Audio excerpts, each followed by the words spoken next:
friends, it's Teresa and welcome back to my channel. Today's video is going to be me discussing the books that I read in January. Kind of a toss-up of a month. If you guys follow me on Goodreads or Storygraph or Twitter, you probably have seen the results. But let's just kind of get into it. If you guys enjoyed this video, hit like, subscribe, and comment, and let's get into the books.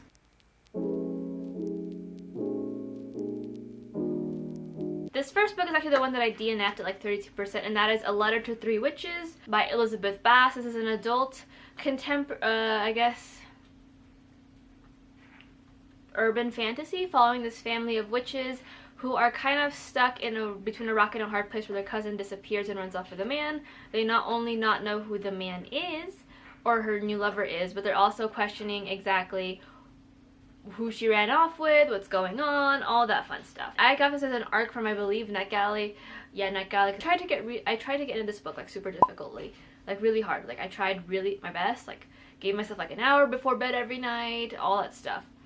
I ended up DNFing this at 32%. At the end of it, I felt like I just wasn't the audience. I wasn't very into the plot, the storyline. I felt like the characters were moving very slowly along, and it was just very hard for me to get into the story, so I ended up DNFing it. Nothing wrong with the book, I just don't think I was the one for the book. The next one is the only 2-star that I gave this month, and this one actually hurt me to give, and that is A Betrayal of Storms by Ben Alderson. This came out, I think, like January 6th this year.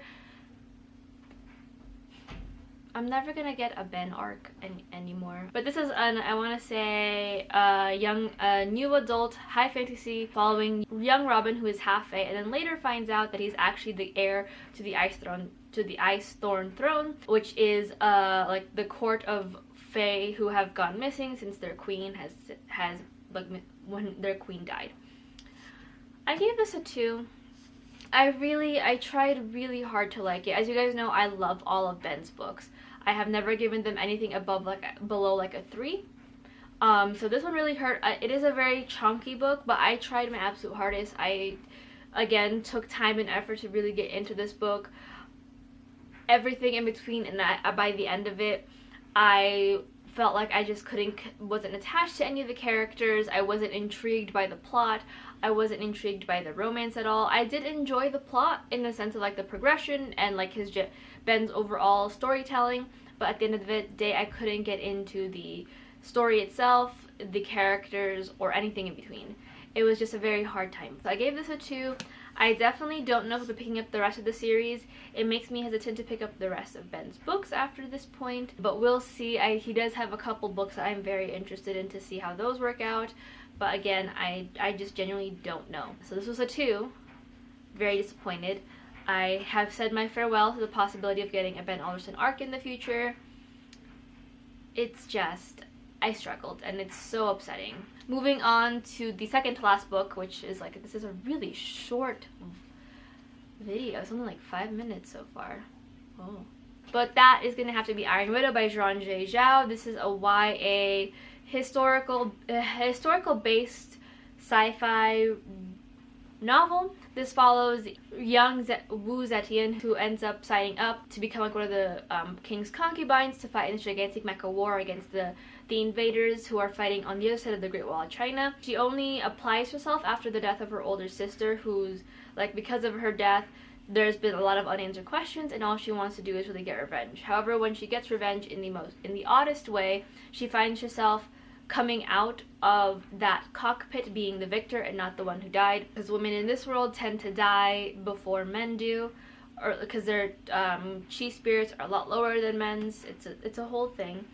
But because of this, she ends up paired with one of the strongest and most, I suppose, controversial pilots on the army, because their chi spirits might actually align.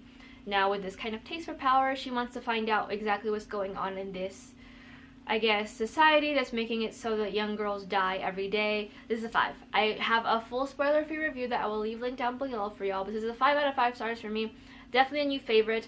Trigger warnings, though, they are listed in the front cover of the book, but just in case for y'all, there is violent abuse, suicidal ideation, discussion and references to sexual assault, though no actual on-page depictions, alcohol addiction, and torture. There's also death. But I really enjoyed this book. This book is going to be one of my favorites of the year, which is saying something because it's only February. But I really enjoyed this book. I can't say enough about it. I will have my full spoiler-free review down below for y'all that has the cover trigger warnings more in depth, because I do believe I added a couple just in case, and as well as just like my thoughts and everything. But it's just such a good book. The writing was on top of it, the characters were beautiful, and I was heartbroken at the end of this book. I'm very confused. So I'm excited for the sequel when Juran releases that. I don't know when they will, but until then I will just hold this book close to my chest and hope that it comes out soon. And the last book in this wrap-up, which I'm again very surprised it's short. My videos are seldom ever short, so if you see me babbling, it's because I'm trying to get this at least to 10 minutes. But the last book in this wrap-up is going to have to be It Ends With Us by Colleen Hoover. This is an adult romance novel following young Lily, who has met this mysterious man named Riley Kincaid, who is a neurosurgeon, I believe. And as they fall in love, she finds herself repeating bits of the past. Yeah, repeating parts of the past, and while she's trying to get comfortable in this relationship, this man, she finds out that her ex-lover and her first love, Atlas, has actually moved into the same town and things shake up for them. I have a full-length vlog for this. I will leave that link down below for y'all. Also another 5, also another favorite. I didn't expect myself to cry reading this book. Again, this also does have trigger warnings, so let me see. I don't remember if it says it on here. That's a no. But there are depictions of toxic relationships, abusive parents, domestic violence, and I think sexual assault, I want to say. I will double check Storygraph for content warnings for that. But I really enjoyed this book. I am still very hesitant of Colleen Hoover as a writer because I think she does tend to write books with a lot of like trauma porn and where characters are only defined by their trauma. I will see how I feel when I read more of her work, but so far so good. I really enjoy this book. It does have a really good, I believe, depiction of domestic violence. Colleen Hoover puts it in like the acknowledgments on the first couple pages that this is kind of almost biographical with her parents. So it was a very hard read, but a really good one, and I had a hard time putting this book down.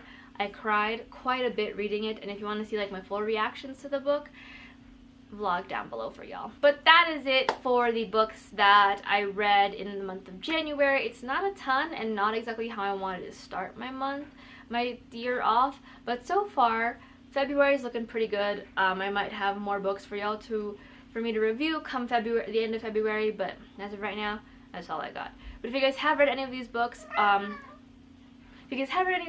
let me know what you thought of them down below. If you guys have any recommendations from any other authors that I have read on this list, I think only like realistically one of them, maybe 2. I've read less, like they have more works than just like a couple, or I have not read all of them. But yeah, until next time, hope you guys are having a wonderful week, and hopefully you guys are having, if it's not great, hopefully it gets better for y'all. This comes out on Friday, so hopefully you guys are having a good weekend. But until next time, I'll talk to you guys in my next video. Bye!